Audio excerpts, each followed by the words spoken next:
Welcome back ke tutorial accurate. Ya, kali ini saya mau menjelaskan untuk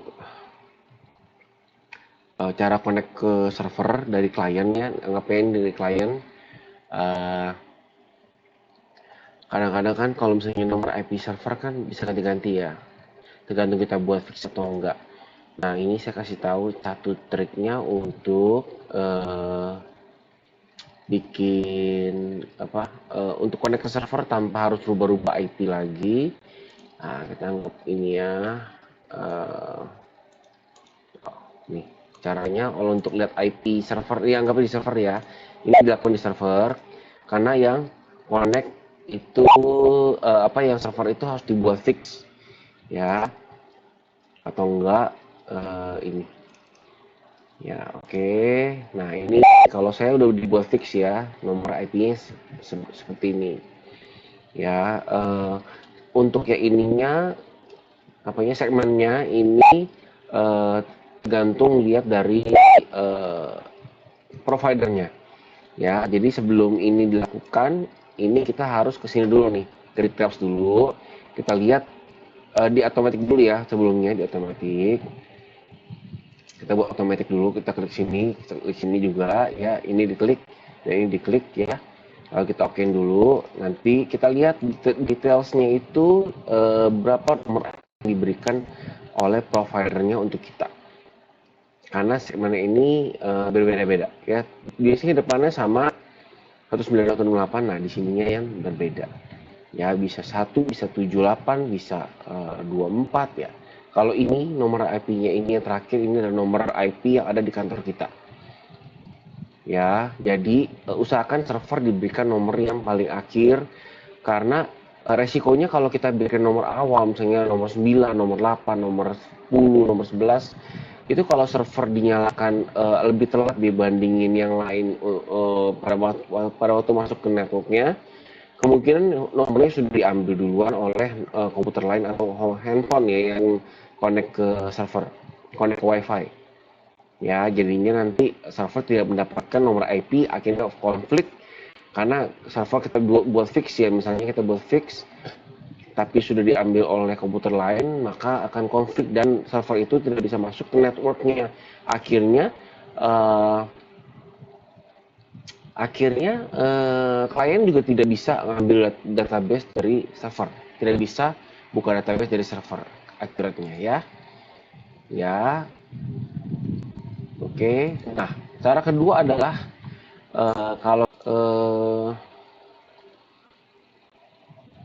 kalau kita mau ke, nah kita di server ya, kita ngambil di server.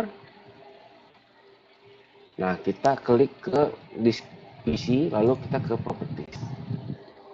Ya, di sini, nah komputer ini sudah saya rubah namanya. Nah, kalau misalnya di server, nah kita klik dulu. Ya, kalau nanti ada permintaan authorization, di okein aja. Nah, kita uh, masuk aja langsung di sini, kita ganti namanya. Ya, kita ganti namanya jadi server atau server accurate atau accurate boleh, atau server PC kita boleh. Di sini kita ketik ya, kalau bisa kita kasih caps lock ya, itu server atau server accurate, kita kasih dash ya, atau server PC atau server 1 atau server 2, nah terserah ya. Setelah kita masuk ke sini ya, sudah oke. Lalu pada waktu kita melakukan ini di klien ya, bukan di server ya, kita open. Nah, bisa kita ke sini, kita masukin nomor IP ya. Kita di sini masuk ke nama komputer servernya. Lalu di sini tetap seperti sama, kita masukkan lokasi database-nya. Misalnya d titik 2 backslash accurate server. Biasanya saya di sini ya, saya bikin folder accurate, terus ambil itu database, lalu misalnya abc titik pdb ya, di sini. Nah, biasanya sudah connect asal nomor komputer sama dan asal komputer itu servernya sudah masuk ke dalam network ya, dan harus nyala dulu. Kalau tidak ya percuma, karena tidak bisa kita baca database-nya ya. Oke. Itu satu triknya supaya kita bisa tanpa nomor IP yang harus kita fix, misalnya nomor IP kita buat jadi otomatis, tapi kita buat fixnya itu di nama komputer server. Nah, itu triknya lagi ya.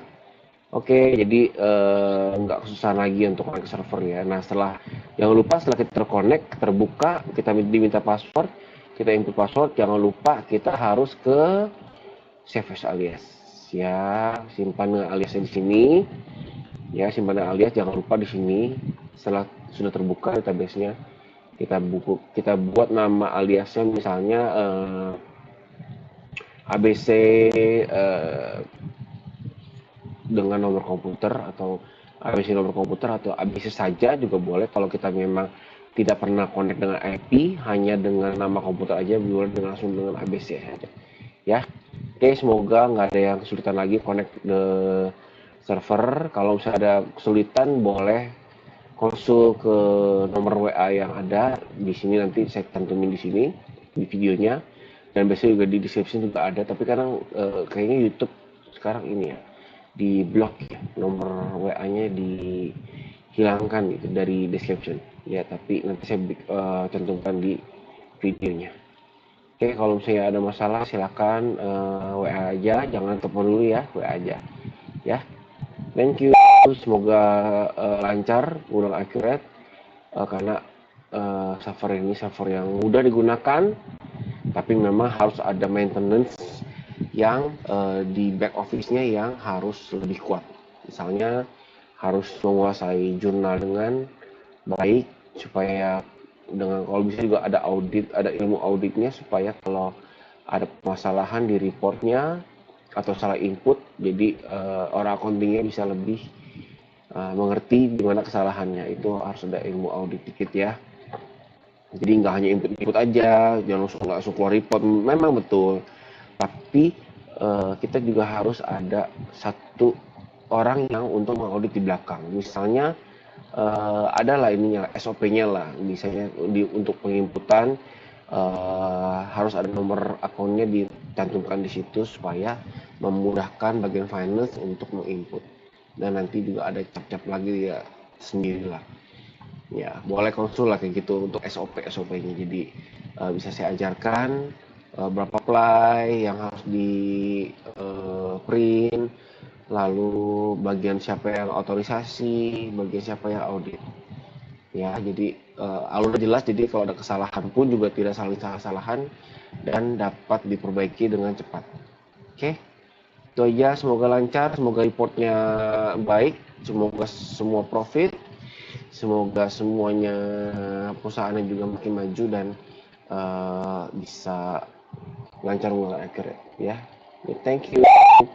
Jangan lupa subscribe ya, jangan lupa di like supaya lebih semangat lagi untuk bikin video lagi. Oke, thank you.